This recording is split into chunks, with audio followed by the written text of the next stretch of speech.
सूर्यदेव भगवान आज संडे का दिन है और सूर्य भगवान का महत्व रहता है। आज तांबे के लोटे में चावल और फूल डाल करके उनको आरती जरूर देना चाहिए। मतलब जो कर सकता है वो तो करेगा ही, है ना। जिस आस्था है, जिस देवता के ऊपर आपकी आस्था है उसका वो रहता है। पर आज सूर्यदेव का दिन रहता है। ग्रंथों में भगवान सूर्यदेव को आराध्य देना बहुत महत्व बनाया गया है। पहले संपूर्ण जगत प्रकाश रहित था। उस समय कमल पोनी ब्रह्मा जी प्रकट हुए। उनके मुख से प्रथम शब्द ओम निकला, जो सूर्य का तेज रूपी सूक्ष्म रूप था। तत्पश्चात ब्रह्मा जी के 4 मुखों से 4 वेद प्रकट हुए। ओम के तेज में एकाकार हो गए और यह वैदिक तेज ही आदित्य जो विश्व की अविनाशी कारण है। ब्रह्मा जी के पुत्र मरीच हुए और उनके पुत्र कश्यप का विवाह अदिति के साथ हुआ। अदिति ने घोर तप द्वारा भगवान सूर्य को प्रसन्न किया, जिन्होंने उसकी इच्छा पूर्ति के लिए सुषुम्ना नाम की किरण से गर्भ में प्रवेश किया। गर्भावस्था में कठिन व्रतों का पालन करती थी, जिसे ऋषि कश्यप उनके पति। इस तरह से व्रत करने से गर्भावस्था में शिशु की मृत्यु हो सकती है। तो गर्भावस्था में क्यों मारना चाहती है उस पुत्र को? अदिति शिशु को गर्भ से बाहर निकाल दिया, तो जो अत्यंत दिव्य तेज प्रज्वलित हो रहा था, भगवान सूर्य शिशु के रूप में उस गर्भ से प्रकट हुए।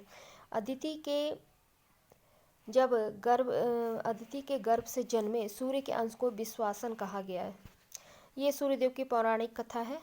अब सूर्यदेव की कहानी मैं बताने जा रही हूँ आगे। एक बुढ़िया माई थी। वह नियमानुसार प्रति रविवार को ही स्नान आदि, घर को गोबर से लीपकर फिर भोजन तैयार कर भगवान को भोग लगाकर स्वयं भोजन करती थी। ऐसा व्रत करने से उसके घर में अनेक प्रकार की धन धान्य से पूर्ण था। श्री हरि की कृपा से घर में किसी प्रकार का विघ्न या दुख नहीं था। सब प्रकार के घर में आनंद रहता। इस तरह कुछ ही दिन बीत जाने पर उसकी एक पड़ोसन, जिसकी गौ का गोबर वह बुढ़िया लाया करती थी, विचार करने लगी कि यह वृद्धा सर्वदा मेरी गाय का गोबर ले जाती है, इसलिए अपनी गौ को घर में भीतर बांधने लग गई। जब गोबर नहीं मिलने के कारण बुढ़िया रविवार के दिन अपने घर को ना लीप सकी, इसलिए उसने ना तो भोजन बनाया और ना ही भगवान को भोग लगाया, स्वयं भी भोजन नहीं किया। इस प्रकार उसने निराहार व्रत किया। रात्रि हो गई, वह भूखी सो गई। रात्रि में भगवान ने उसे स्वप्न दिया। भोजन न बनाने का तथा भोग न लगाने का कारण पूछा तो वृद्धा ने गोबर न मिलने का कारण सुनाया। तब भगवान ने कहा, माता, हम तुमको एक ऐसी गौ देते हैं जिससे सभी इच्छाएं पूर्ण होती हैं, क्योंकि तुम हमेशा रविवार को गौ के गोबर से लीप करके भोजन बनाकर मेरा भोग लगाकर खुद भोजन करती हो। इससे खुश होकर निर्धन धन और बांझ स्त्री को पुत्र देकर दुखों को दूर करता हूँ और अंत में मोक्ष देता हूँ। स्वप्न में ऐसा वरदान देखकर भगवान तो अंतर ध्यान हो गए और वृद्धा की आंखें खुली तो वह देखती आंगन में एक अति सुंदर गौ और बछड़ा बंधे हुआ है। वह गाय और बछड़ा को देखकर अतीव प्रसन्न हुई। उसने उनको बाहर बांध दिया और वहीं खाने के लिए चारा भी डाल दिया। अब उसकी पड़ोसन ने बुढ़िया के घर में बाहर एक सुंदर गौ बछड़े को देखा तो द्वेष के कारण उसका हृदय जल उठा। उसने देखा कि गाय ने सोने का गोबर किया है। वह उसी समय गोबर ले गई और अपने गाय का गोबर उसी जगह पर रख आई। नित्य प्रति वह ऐसा ही करती रही। सीधी सादी बुढ़िया को इस बात की खबर नहीं थी। तब सर्वव्यापी ईश्वर ने सोचा, चालाक पड़ोसन के कर्म से बुढ़िया ठगी जा रही है।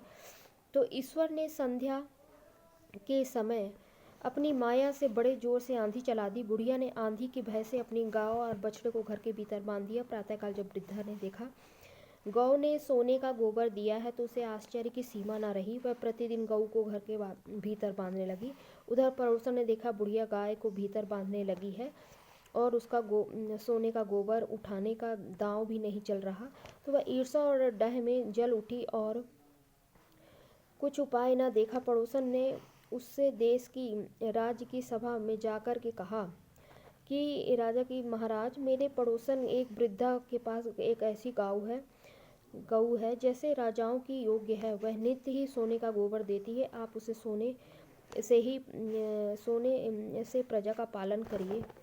वह वृद्धा इतना सोना क्या करेगी? राजा ने यह बात सुना, अपने दूतों को वृद्धों के द्वारा घर के गऊ लाने की आज्ञा दी।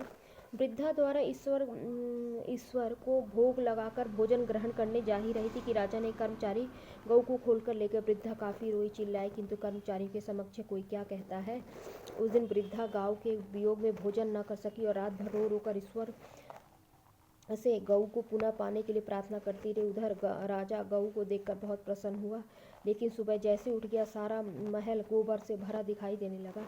राजा देखकर घबरा गया। भगवान ने रात्रि को चतुष्क ने कहा कि राजा, गाय वृद्धा को लौटाने में ही तेरा भला है। उसके रविवार के व्रत से प्रसन्न होकर के मैंने उसे गाय दी थी। प्रातः होते ही राजा ने वृद्धा को बुलाकर बहुत से धन के साथ सामान सहित गौ बछड़ा लौटा दिया और पड़ोस में रहने वाली बुढ़िया को बुलाकर उचित दंड दिया। इतना करने के बाद महाराज ने महल में गंदगी दूर हो गई।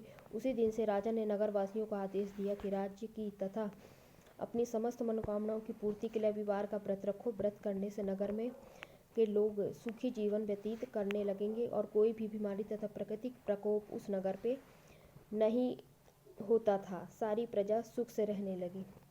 बोलो सूर्यदेव भगवान की जय।